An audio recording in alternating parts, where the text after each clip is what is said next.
Anabwera Hananiya ndizokolola, anachita za chinyengo ndi kubaso zina. Atangofa mkazi wake anafikanso, anapempha Safira kunena zoona. Anabwera Hananiya ndizokolola, anachita za chinyengo ndi kubaso zina. Atangofa mkazi wake anafikanso, anapempha Safira kunena zoona.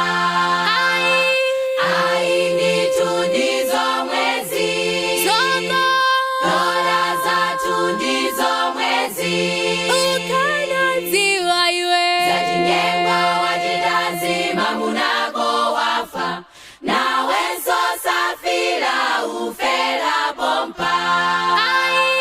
Ai nditu ndizo mwezi, dola zatu ndizo mwezi. ukanadziwa iwe za chinyengo wachitazima munako wafa, nawenso Safira ufera pompa.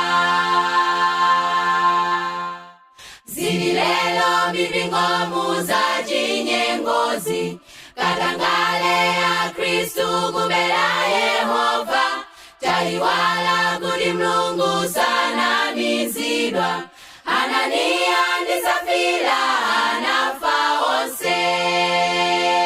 Zili lelo mipingo za chinyengozi, katangale ya Kristu kumela Yehova.